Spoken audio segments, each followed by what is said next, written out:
अस्सलाम वालेकुम, मेरा नाम नवीद चौधरी है। आज हम सीखेंगे OBV इंडिकेटर। अच्छा, इंडिकेटर्स तो काफ़ी हैं जिनके ऊपर हम मतलब काम करते हैं और लेकिन ये सब इंडिकेटर से क्यों मुख्तलिफ है, इसके ऊपर बात करेंगे। ये बहुत अहम है और ये मैं आपको बता दूं, वॉल्यूम्स हर ट्रेडर्स के लिए बहुत ज़रूरी है इसको सीखना, इसको समझना, क्योंकि वॉल्यूम्स की वजह से ही मार्केट में ब्रेकआउट्स, ब्रेक डाउन, वो जो भी प्राइस एक्शन की एंट्री जो बनती है वो वॉल्यूम्स की वजह से बनती है। बाइंग प्रेशर, सेलिंग प्रेशर, ये सब कुछ उसके ऊपर होता है। ठीक है, शॉर्ट करके बताऊंगा आपको।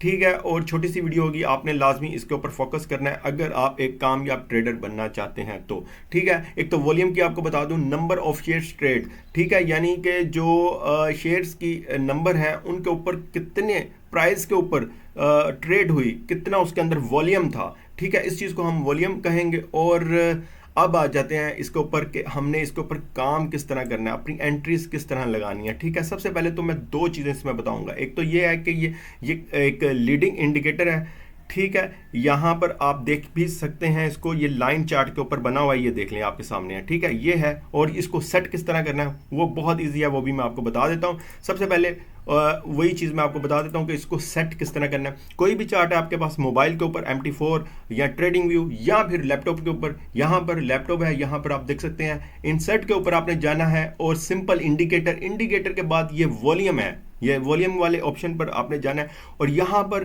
काफ़ी किस्म के होंगे वॉल्यूम। ठीक है, ट्रेडिंग व्यू में तो बहुत ज़्यादा वॉल्यूम्स आपको नजर आएंगे। ठीक है, लेकिन ये जो MT4 MT5 में इनमें 3-4 होते हैं या 4-5 होते हैं। यहाँ पर ऑन बैलेंस वॉल्यूम्स, इसके ऊपर आपने क्लिक करना है और जो डिफ़ॉल्ट सेटिंग होगी वही रहने दें, बट यहाँ से आप इसकी थिकनेस या कलर वगैरह चेंज कर सकते हैं। उसके बाद आपने ओके कर देना है। ठीक है, यहाँ पर ये देखें आपके सामने ये लग चुका है। ठीक है, अच्छा, मैं अब एक इंडिकेटर को डिलीट कर देता हूँ ताकि हम इसको अच्छे से समझ सकें। अच्छा, इसमें मैं इसको ज़रा डिलीट कर दूँ, फिर मैं आपको बताता हूँ कि हमने किस तरह करना है। ठीक है, ये आपके सामने है। अब हमारे पास OBV जो इंडिकेटर है वो लग चुका है डिफ़ॉल्ट। इसके अंदर सेटिंग जो है वो रहने देनी है। अच्छा, इसमें सबसे पहले तो यहीं से हम स्टार्ट करते हैं। ये देखें, ये आपको वॉल्यूम जो है वो बता रहा होता है लाइन चार्ट की सूरत में। ये देखें, ये यहाँ से ऊपर गया, मार्केट भी यहाँ से ऊपर गया। इसने यानी वॉल्यूम जो ये हमें इंडिकेट कर रहा है कि मार्केट की स्ट्रेंथ जो है वो बहुत ज़्यादा है, यानी ज़्यादा है। ये 1 आवर का मैंने चार्ट ओपन किया हुआ है, यहीं से आप अंदाज़ा कर लें कितनी अच्छी तरह ये हमें इस तरह कर रहा होता है। यहाँ पर एक कंसोलिडेशन स्टार्ट हुई, यहाँ पर ये देखें ये स्टार्ट हुई। यहाँ पे मैं आपको दो चीज़ें ऐसी बताऊंगा इसके। एक तो ये जो अभी मैं बता रहा हूँ, एक है डाइवर्जेंस वाला आपने लाजमी सीखना है। ये तो बहुत ईजी है, ये आप आसानी से समझ जाएंगे, वो भी ईजी है, लेकिन वो फ़र्क है इससे। ठीक है, तो यहाँ से आप देख लें वॉल्यूम, ये जो इंडिकेट है ये साथ साथ इसके चल रहा होता है मार्केट के। अगर वॉल्यूम मार्केट में है तो, अगर वॉल्यूम नहीं है तो वो फिर डाइवर्जेंस वाला सीन आता है, वो मैं आपको बताता हूँ अभी नेक्स्ट। ठीक है, यहाँ से आप देख सकते हैं, यहाँ से मार्केट भी नीचे, इसका यहाँ से वो देख सकते हैं लाइन जो है वो भी नीचे वॉल्यूम की। ठीक है, यहाँ से इस तरह कुछ ऊपर है, यहाँ से ऊपर है। ठीक है, इसी तरह चलता जाता है और ये भी इसी तरह चलता जाता है। ठीक है, यहाँ पर आप ट्रेंड लाइन भी लगा सकते हैं। जैसे ही वॉल्यूम इसको क्रॉस करे तो इसका मतलब है मार्केट की स्ट्रेंथ जो है वो बाय की तरफ हो सकती है। ठीक है, यहाँ से इसको मैं करता हूँ और कुछ प्रीवियस भी आपको दिखा देता हूँ ताकि आप अच्छे तरीके से समझ जाएं। अच्छा, यहाँ पर आप देखें मार्केट एक रेंज में चल रही है, ये देखें उसी तरह वॉल्यूम भी एक रेंज में चल रहा है। क्योंकि मार्केट में वॉल्यूम ही नहीं है, इस वजह से मार्केट भी उसी तरह चल रही है जिस तरह उसके अंदर वॉल्यूम की एक पावर है। ठीक है, उसके बाद आप यहाँ से भी देख सकते हैं, यहाँ देख लें मार्केट ऊपर की तरफ गई और यहाँ से भी वॉल्यूम ऊपर की तरफ गया और इसी तरह बिल्कुल मार्केट की तरह चल रही है। ठीक है, OBV। ठीक है, अब हमने किस तरह इसको बाइंग, और जो मैं आपको बता रहा था बाइंग प्रेशर, सेलिंग प्रेशर, आपने इसी से देखना होता है, वॉल्यूम से, इसी से आपने करना है कि कहाँ पर बाइंग प्रेशर है, कहाँ पर वो है सेलिंग प्रेशर। यहाँ से अगर आप देखें तो यहाँ पर देखें मार्केट का ऊपर की तरफ वॉल्यूम हो रहा है और ये देखें उसी तरह ये कर रहा है। ठीक है, ये आपको पूरा इंडिकेट कर रहा होता है। अब अगर एक एग्जांपल के तौर पर, ये तो चीज़ आपको समझ आ गई कि वॉल्यूम जो होगा तो मार्केट ऊपर की तरफ जाएगी, और अगर वॉल्यूम नहीं होगा तो मार्केट ऊपर की तरफ नहीं होगी। ठीक है, अगर वॉल्यूम डाउन की तरफ है, ब्रेक डाउन दिया उसने, तो मार्केट नीचे जाएगी, और अगर ब्रेक आउट्स है तो मार्केट इस तरह ऊपर की तरफ जाएगी। ठीक है, ये चीज़ें हमने इसके ऊपर देखनी होती है। एक चीज़ और मैं आपको इसके अंदर बता दूं ताकि वो मेरे जहन से ना निकल जाए, जो बहुत अहम है, इसका ये किस तरह से काम करता है वो चीज़ बताना भी आपको ज़रूरी है। फॉर एग्ज़ाम्पल यहाँ से हम इसको ले लेते हैं। ठीक है, चलें इसको ले लेते हैं।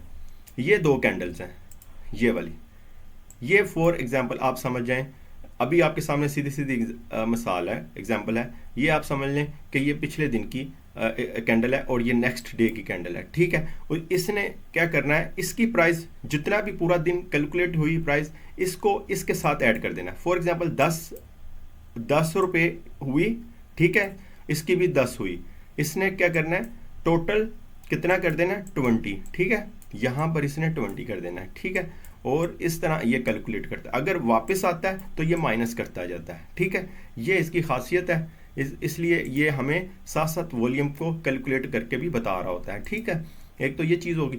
अब हम एक चीज़ समझते हैं, इसके अंदर जो हमने समझने वाली होती है वो है डाइवर्जेंस। वो यहाँ पर मुझे कोई मिल नहीं रहा, अदरवाइज मैं आपको दिखा देता यहाँ पर, क्योंकि वो मतलब इस तरह नहीं बनता, वो आपको चार्ट में कम ही नज़र आता है, लेकिन वो सीखना बहुत ज़रूरी है। उस वक्त लोग जो है काफ़ी नुकसान करते हैं क्योंकि उसको समझ नहीं पाते। वो इसी चीज़ को समझ रहे होते हैं कि अगर मार्केट ऊपर की तरफ जा रही है तो वो समझ रहे होते हैं कि मार्केट में वॉल्यूम है, लेकिन ये जो है, ये जो OBV वॉल्यूम है, ये क्या करता है, ये इसकी जो ट्रेंड लाइन जो होती है वो नीचे की तरफ होती है, मार्केट ऊपर की तरफ होती है, वो नीचे की तरफ होती है। तो इसको कहते हैं डाइवर्जेंस और फासला भरना। और इसके ऊपर हमने किस तरह ट्रेड करनी है वो मैं आपको एक पिक्चर इसकी दिखा देता हूँ, उसके ऊपर उस तरह आपने ट्रेड करनी है। जब आपको उस तरह नजर आए तो उसी हिसाब से आपने ट्रेड करनी है। अच्छा जी, यहाँ पर आप देखें, ये है हमारे पास एक अच्छी एग्जांपल डाइवर्जेंस की।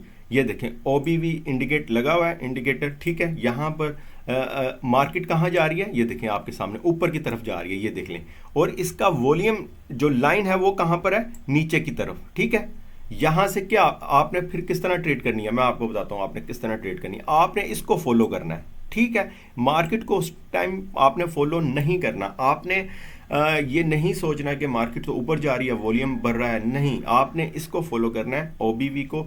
ये असल में जो वॉल्यूम है वो चीज़ बता रहा है। ठीक है, ये आपको जो मार्केट है ये फेक बता रही है, ये फेक कैंडल्स बनाएंगी, फेक यहाँ पर ब्रेकआउट्स करेगी। इस तरह आपने इन चीज़ों से आपने बचना है और आपने इस चीज़ को फॉलो करना है, इसको वॉल्यूम इंडिकेटर को। ये देखें, ये नीचे की तरफ है और ये ऊपर की तरफ है। ठीक है, आप समझ रहे हैं ना, इसको कहते हैं डाइवर्जेंस। फासला इनके दरमियान जो है वो बढ़ रहा है और हमने इसको फॉलो करना है, यानी यहाँ पर हमने सेल करना है, ना कि बाय करना है। ठीक है, बस इतना सा टॉपिक था, बाकी आप प्रैक्टिस करेंगे बहुत अच्छा है। और इसके वॉल्यूम के साथ हमेशा ट्रेड करें।